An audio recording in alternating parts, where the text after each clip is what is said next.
안녕하십니까. 거꾸로 투자하는 쇼킹 부동산입니다. 다른 건 모르지만 이건 조심하세요. 오늘 시작해보겠습니다. 영상 전에 구독과 좋아요 부탁드리겠습니다. 요즘 집값 급락하기 전에 나타나는 사건이 있습니다. 무엇일까요?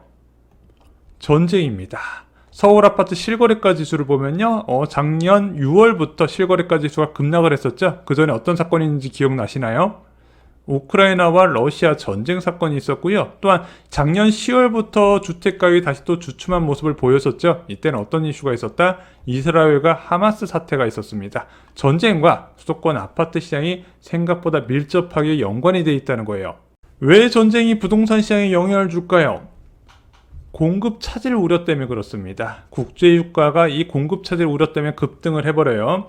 자, 우크라이나 러시아 당시에서 러시아는요, 당시 원유 생산량 3위 국가였습니다. 그러면은 3위 국가가 생산을 제대로 못할 우려 때문에 그것이 가격이 반영이 된 거고, 또한 하마스와 이스라엘 사태에서는 이란의 확전 가능성 때문에 경계를 했었는데, 이란이 석유 매장량 4위에다가 최근에 생산량을 꾸준히 늘리고 있는 유가를 하락시키는 국가였기 때문이죠. 국제유가가 상승하면 생기는 일이 있습니다. 먼저 원자재 가격이 자극을 받아요. 제일 먼저 국제유가의 대체제 성격을 갖고 있는 천연가스, 석탄이 먼저 올라가고요. 에너지 원자재 가격 이후에 식량 원자재, 금속 원자재도 따라 올라가게 됩니다. 자, 이렇게 원자재 가격이 올라가게 된다면 인플레이션 둔화 기대감이 하락하게 될 것이고, 그에 따라서 통화정책에도 영향을 주면서 자산시장에 악영향을 미치게 됩니다. 그래서 한국은행이 물가 전망을 할 때 가장 경계하는 게 바로 국제유가의 불확실성이에요. 자, 국제유가 한번 살펴보겠습니다. WTI 기준으로 배럴당 86.91달러입니다. 올 1월달까지만 해도 70달러 수준이었거든요. 근데 지금 1월달에 70달러였던 국제유가는 3월달까지 한 80불까지 올라갔어요. 왜 올라갔냐? 중국 경기 회복 기대감에다가 세일오일 생산량 감소가 맞물렸던 결과죠. 자, 근데 여기에 중동 리스크가 확산이 되면서 80불에서 다시 위험치라고 할 수 있는 90불까지 터치하는 거 아니냐, 이런 지금 우려가 커지고 있다는 겁니다.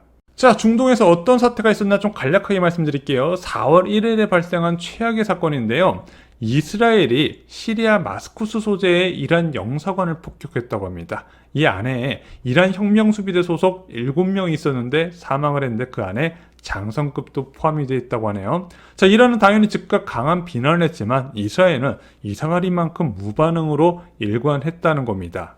자, 그리고 언론에서는 이란이 이스라엘을 직접 공격을 결정하고 있다, 이렇게 보도가 나온 거예요. 그래서 이란 정군의 최고 수위 경계령이 내려졌고, 이스라엘의 해외 주재 대사관에 대한 보복도 예고한 상태라고 합니다. 자, 이스라엘 국방장관은 이런 상황에서도 대응할 준비가 돼 있다고 맞불 전략을 놓고 있어요.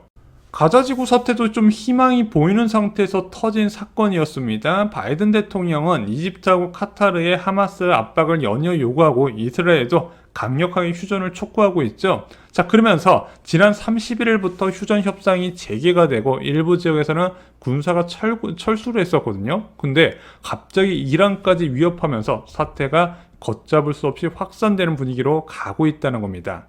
이스라엘 내부에서도요, 지금 거세지는 반정부 시위도 한번 이번에 영향을 주지 않았나 생각이 들어요. 자, 얼마 전 4월 7일 기사입니다. 가자 전쟁 6개월, 이스라엘에서 반정부 시위 10만 명이 운집했다고 합니다. 자, 이들의 요구는 네타냐후 총리의 사임과 조기 총선 요구였거든요. 아시다시피 이 네타냐후 총리는 굉장히 극우적인 성향을 가진 것으로 알려져 있습니다. 자, 그러다 보니까 새로운 정부에 대해서 출범을 요구하는 목소리를 잠재우기 위해 이란을 끌어들인 거 아니냐, 이런 해석도 있는 상태예요.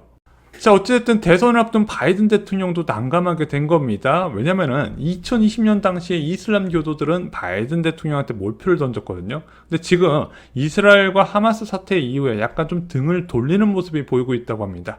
또한 이란의 확정 가능성 때문에 국제유가가 다시 불안해질 가능성, 왜냐면 이제 물가를 이기는 정부 없다는 이야기가 있듯이 국제유가가 올라가게 된다면 이제 석유 가격도 불안해질 것이고, 그것이 절대 바이든 대통령한테 절대 유리하게 흘러가지는 않거든요. 자, 이런 것들이 복합적으로 작용되다 보니까 바이든 대통령도 지금 머리가 굉장히 아플 겁니다. 자, 이스라엘과 이란 사태 최악의 상황으로 간다면 어떻게 될까요?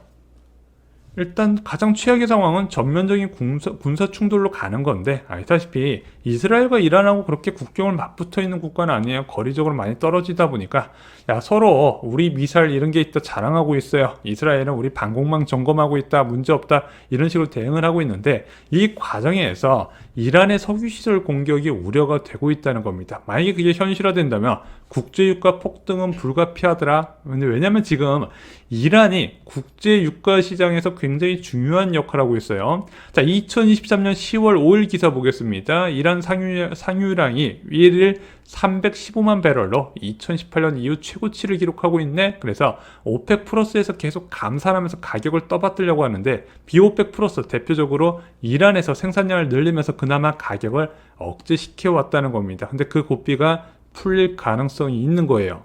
자, 국제유가는요, 각국의 통화정책에도 정말로 크게 영향을 주게 됩니다. 예전에도 이런 일이 있었죠? 과거 2차 오일 쇼크 우려. 그래서 야, 이게 전쟁이 나게 돼서 국제유가가 다시 올라가면 물가가 치솟을 가능성, 그에 따라서 미국과 EU, 한국 등 하반기 금리나 제동까지도 생각을 할 수 있다는 겁니다. 또한 지금 미국 외의 국가, 미국이야 뭐 지금 굉장히 큰 호황을 맞이하고 있지만 그 외 국가는 침체거든요.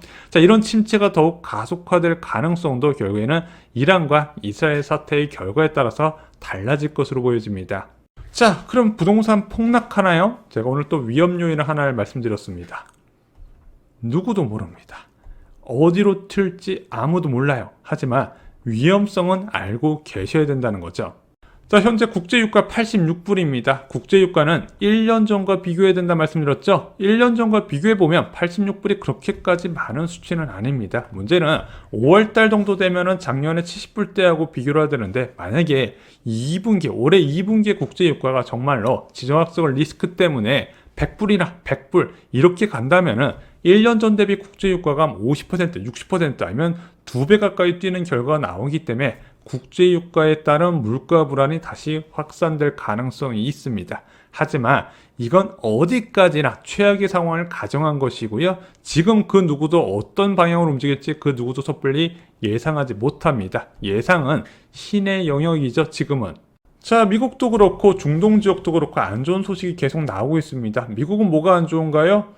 지금 고용보고서가 나왔는데 굉장히 뜨겁게 나타났죠. 워낙 뜨거운 경제 때문에 하반기 금리 인하가 쉽지 않을 거란 전망이 계속 나오고 있습니다. 자, 그러면 현재 한국 부동산 시장은 어떤가요?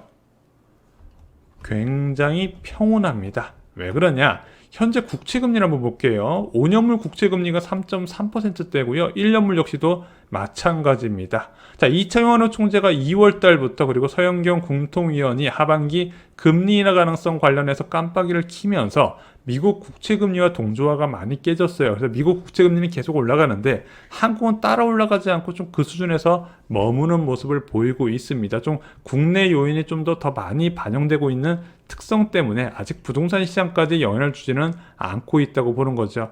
중동 사태 리스크는요, 이것으로 체크하시기 바랍니다. 바로 코스피죠.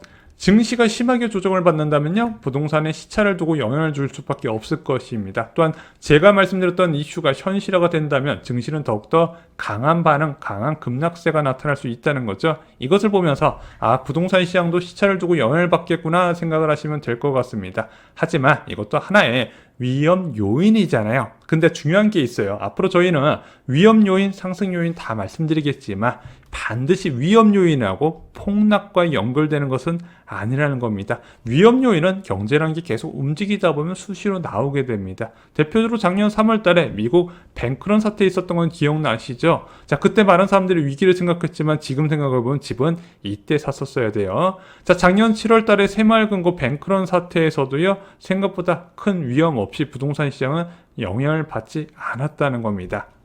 자, 오늘 영상 요약해드리겠습니다. 4월 이후에 이스라엘과 이란의 군사적 충돌 가능성이 확산되고 있습니다. 자, 국제유가 상승세가 확대되며 물가 둔화 기대감이 약화가 되고 있습니다. 중동 사태가 악화되며 하반기 금리 인하와 멀어지고 있더라. 자, 국내 부동산 시장 영향은요, 일단 주가를 보면서 판단하시면 좋으실 것 같습니다. 이란과 이스라엘 분쟁 집값에 영향을 줄까요? 자, 여러분들의 의견 부탁드리겠습니다. 이 또한 지나간다? 아니다. 2차 오일 파동 올 수 있다? 여러분들 의견이 저한테 큰 도움이 됩니다. 자, 오늘 영상 도움이 되셨나요? 도움이 되셨다면요, 좋아요와 그리고 주변 분들께 부동산 관심 많으신 분들께 이 영상 공유해 주시면 큰 도움이 될 것 같습니다. 이상으로 영상 마치겠습니다. 감사합니다.